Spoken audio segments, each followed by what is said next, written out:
To call this meeting to order. This is our budget hearing. We just wanted to go through some of the, some more information, and I'm looking for my paper here. Okay. I would look for a motion to approve the agenda for the budget hearing part. Second. I have a motion and a second. I have no recorder. All those in favor say aye. Aye. Those opposed, same sign. Motion passes unanimously. Tyler, would you just write down who made some motions and stuff since, we do have a recorder, sorry, one in the corner. Okay. This is the budget for fiscal year 2023. We're going to be looking at updates of means of financing and some discussion. So, Carol, good morning again. Good morning, Commissioners. Carol Muller, Commission Office. You began meeting a month ago to talk about the FY23 budget. And for those people who may watch this in a recording at some point, we are a calendar year organization. You asked to revisit the budget on July 5th as you determined the final cash applied amount. And in your documents today, you will find an updated means of finance and the general fund cash applied illustrations. The one thing, if you could bring up the third slide. Okay. Susan, our Budget and Finance Officer, is going to take you through this document. We'll explain. You've seen the first column, you've seen the second column, third column got revised a little bit, and the fourth column is new to you, and that's the part about the cash applied that you're going to do. I just want to recap on new positions. You had a total of requests, you had a total number of requests of 18 new positions for the fiscal year 23 budget. You directed staff to include the following 9 positions: 2 juvenile correction officers, 1 paralegal for the public defender, 1 legal office assistant for the state's attorney's office, 2 correction officers for the jail, 1 sergeant for the jail, 1 sergeant for patrol, and 1 tax and license technician for the office, for the treasurer's office.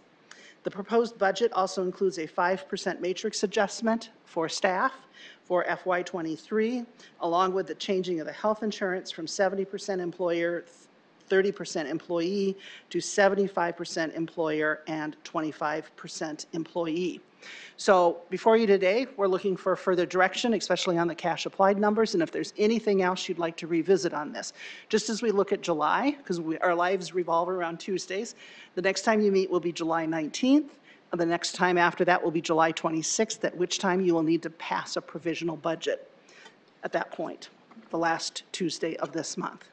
Then if you jump ahead, the first Tuesday of September is a required budget hearing per state law, that you will have that. That will be the next time that you see this then, after passing the provisional budget, and you will approve the final budget in September. And I don't have those Tuesday dates memorized quite yet, but on Tuesday, that last Tuesday of September, you will have the opportunity to revise that. So unless you have any specific questions for me, I'm going to turn it over to Susan Beeman, our Budget and Finance Officer. And I'll turn it over to Susan with just one caveat. We do have one JDC staff that we had kind of left as a possibility. I don't want to discuss that today until Commissioner Benega is back. So that's kind of still on the side burner. Good morning, Susan Beeman with the Auditor's Office. We're going to go through the slide in front of you, and we're going to be focused on that second column from the right. It's the one that has the heading that says 8% cash applied scenario. That's the scenario we've been using in the past in previous conversations with you. I want to call out the changes from the last time we met on July 16th to today. We've had a couple of request updates from various departments due to just changing estimations from them. So the changes from the 16th of June are highlighted in yellow on the copy up there. It looks like a light green. We had one change to revenue. That is a decrease in revenue of $366,000 requested for the Board of Prisoner Revenue.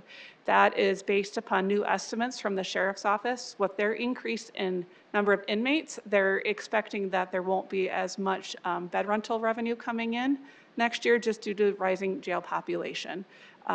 If you have questions about that, we do have representatives from the Sheriff's Office here that can speak to that. Going further into the appropriations, first line is an increase of $693,890. That is the cost of the 9 new positions that you approved or that you discussed approving on the 16th. We also removed $30,000 from our budget related to a vehicle that had been included for equalization. Since their position was not approved, we were able to remove that from the budget. And then the $18,000 is related to increasing fuel costs. The sheriff's office has requested increasing that budget due to the cost in the market. And then as part of our conversation, we evaluated variable hour pay with Human Resources, Carrie Deaver and her team, and that was recommended that we up the variable hour part-time budget for various departments for $58,992, as well as $1,000 adjustment to increase the interfund transfer to accommodate increase in expense for emergency management's fuel. As we get down to this, at the new cash applied projection is just over $12.6 million. Our normal target, what we have historically used, is an 8% cash applied target. That is in pink or purple up on the slide up ahead, which is roughly $6.385 million. That is what we would want to be at using a cash applied target of 8%. So we are roughly $6.2 million over our normal target. Where we can minimize some of that for 2023 is due to the fact that we have ARPA funding and South Dakota CARES funding that we are projecting available for use to cover some of our normal ongoing expenses. We expect around $5.9 million of funding of one-time money that we can use to fund for 2023. That would bring our current deficit down to about $233,000. So just for rough numbers for you, using our 12.6 million cash applied rate, that is roughly a 15.79% cash applied percentage, which is considerably higher than we normally want to be at. And with the one-time money helping fund some of that, it would be roughly an 8.29% cash applied. Any questions on that before I talk through the next column? Go ahead, Susan. We've put the column on the right using a 5% scenario for you to consider adjusting our target for cash applied. We know that we are using one-time money to help balance our budget, and we think that we as a county should be thinking about the next strategy of how we're going to fund these expenses after the one-time money is no longer here.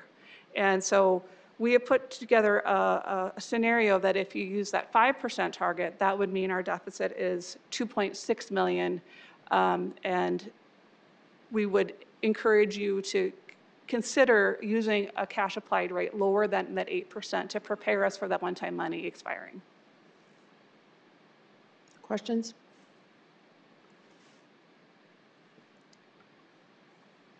I'm not sure if you're done with your presentation. But so what you're, I mean, the problem that we've had with the ARPA money is it's great that we've been given this money, but it's one-time money and we're using it for ongoing expenses. And so if we didn't have the ARPA money, we all knew that we would end up using some of our opt-out that had been projected. We would have used it for sure this year.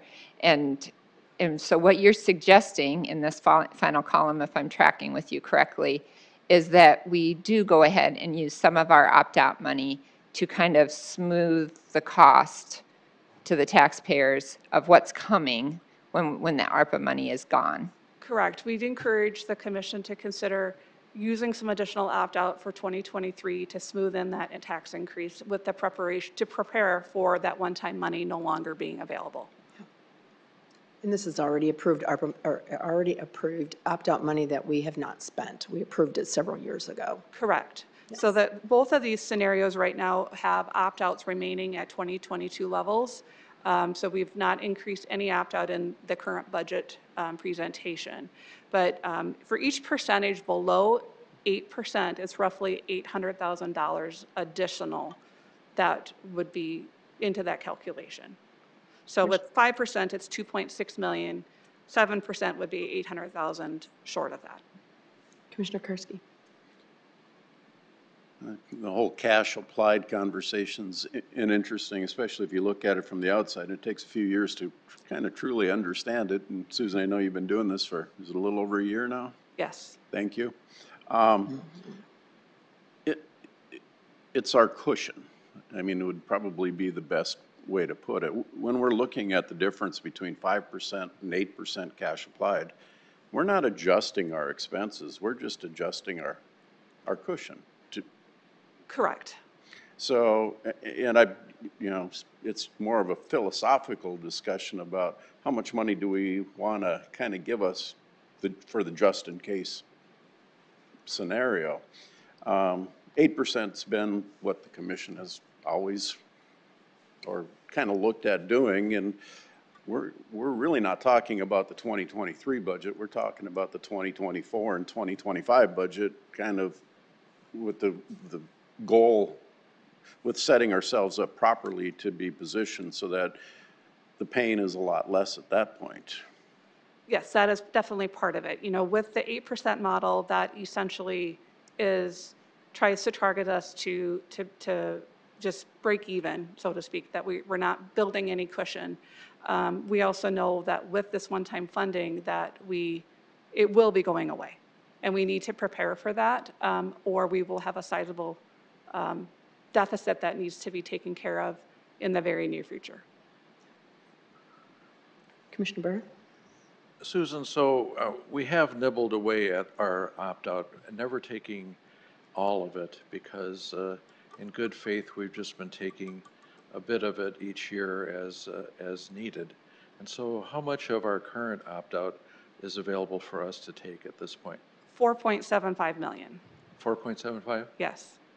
I believe, and I'm going to look at Carol, I believe when it was initially passed that we've only opted into that amount. We've only used 1.75 of that amount, and that we've not increased that at all from that initial time that we used any of that opt-out. We've not used any new opt-out in the last couple of years. Madam Chair. I was going to follow up on that. Can we follow up first? So that, in effect, shows the good faith this commission has had about using that money. We didn't just go out and buy all the commissioners a new leather jackets or personal pickup trucks. Correct. It's been, this existing opt-out has not been increased in the last few years. Commissioner Bender?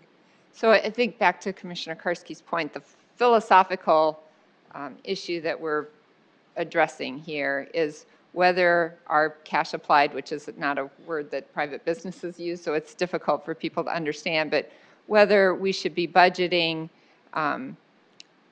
more realistically as to where we would be if we didn't have this one-time money that we know is going away, and whether we should have small incremental tax increases for our taxpayers, or whether our taxpayers would rather have a one-time, you know, have 1 year where their taxes go up. I'm just going to use some number that I'm pulling out of the air so people don't have a heart attack when I say this, but instead of having no tax increases and then a 20% tax increase in 1 year, what we would do if we use this 5% is have a more smooth tax increase over time. We know that we're going to have that tax increase at some point, and whether we smooth that out over a few years or we dump it all into 1 year. And to me, smoothing it out seems to make sense. You know, there's a lot of people that escrow their taxes, and they plan for regular, you know, smooth increases. And if you drop in one big increase, then their escrows are going to be off. A lot of people otherwise on limited incomes or just, you know, are just not budgeting personally for a really large increase in 1 year. And so the philosophical question is it better to smooth it out, or would taxpayers prefer to have one huge increase at the end? And, you know, I don't know that I think reasonable people could disagree on that. To me, when I, you know, do my informal polling of people I run into, people seem to think that they would rather have it smoothed out. I know personally I'd rather have it smoothed out just from my own personal budgeting. But I think that's the crux of the issue that we're talking about philosophically right now. Commissioner Karski, and then I have a comment. Too. And I'm, in the interest of avoiding a lot of phone calls, it won't be 20%.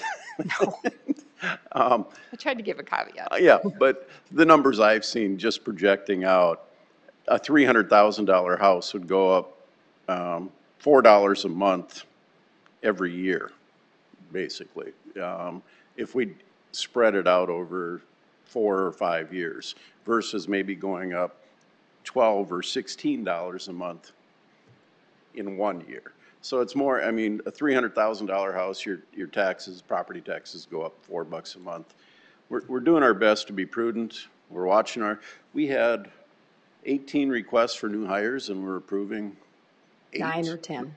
Yeah, so I mean, we're doing everything we can to manage the process, the people, the expectations of the taxpayers, of our employees. So, I mean, the increases we're talking about, in my mind, are small. Government doesn't need any more money than it absolutely has to have. So I think $4 a month is a reasonable number to look at in the future. Susan, I think that he is correct. Is it about $4 a month on a $300,000 house? I was trying to remember myself. Yeah, let me look. It was even a little less than that. It might be And less. those than- are projections too, folks. Yeah, So that's- yeah. my number might have been dramatic. Any number we give you is just a projection. It's Right. not a guarantee. It is just a projection. We are still having some things that, between now and the end of August with utilities and final assessed values that will kind of flush things out a little bit more and we'll revise things. But it is around $4 a month, depending upon, where we go with what level of percentage that you're comfortable with. If you go with the 5%, or if you go for something a little bit higher than that, that would change that calculation. And just remind everyone that part of our challenge with our budget is our property tax revenue, we are capped at increasing at 3% for CPI. So for this year, we have a CPI that's much greater than 3%, but we are limited and capped at 3%. So that is part of our challenge when balancing our budget, is that we don't have the ability to actually mirror what is actually happening in the market.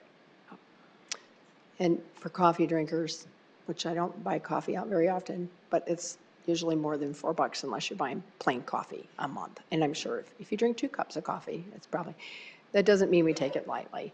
I would be interested in doing the 5% target. I'm wondering how my fellow commissioners feel about that. I agree. Can I make that a motion? I don't even think we need a motion. I think it's just direction. Commissioner Benega, who is not here, has also had this conversation with the auditor's office, and I think he was comfortable with the direction we're going. We don't have anything. We'll have a preliminary budget review in July, and we'll do our final motion at the end of September. But I think it's direction for the commission, or for the auditor's office to move forward and put those numbers correctly in our budget, if that is okay. All right, Yes, that'd be my directive to you, Susan. We can certainly run through using opt-out to balance to a 5% cash applied, and we would update the means of finance accordingly with that. Okay. Just so that for provisional budget, that would be reflected. Okay, and we'll probably talk again about it briefly on the 18th, just if those papers are ready. Yep. So we can do it before the end of the month. Okay. Okay. The next slide is just so you have the updated means of finance with those changes. We won't go through this in detail. The only 2 columns on this that changed were the general fund for the ending cash applied rate of 12.6 million reconciles to the previous slide. So this is just what would be officially adopted. And then the emergency management column changed by that $1,000 increase in fuel cost. Okay. So the rest of the means of finance remain the same. Okay, thanks, Susan. Anything else for the auditor's office? I don't think so. Okay, thank you. Thank you, Susan. Thank you. Then we would look for opportunity for public comment, anything that was not on this current agenda. Okay. Carol, comment? I just wanted to make a couple comments about your budget. The opt-out, Susan is correct, was $6.5 million, 2018. And I know when I first moved into this role, Commissioner Heiberger said, we took a budget opt-out 1 year, and she said, Carol, it was gone the whole year, the first year. And so we've really all worked together to kind of trickle it through and make it last. So I mean, when you look at the fact that was done in 2018, we're in 2022, we're at 5 years. You have been very cautious with doing that. The one other thing I just wanted to mention out is about that opt-out of $4 a month. The opt-out actually is only $3 a month, because even that CPI would increase it $1 a month, even if you don't do anything with it. So the net is only $3 a month. Okay, thanks, Carol. Thank you. And I didn't see anybody move for public comment, so then I would look for a motion to adjourn into executive session following this meeting, according to the purpose of South Dakota Codified Law 1-25-2-1, 3, and 4. Motion to recess for that reason. Second. Second, I have a motion and a second. All those in favor say aye. Aye. Those opposed, same sign. Motion passes unanimously. If you are not a part of that conversation, we would ask you to leave, and we are going to reconvene in an executive session. Thank you, everyone, for coming. Thank you. Is there information?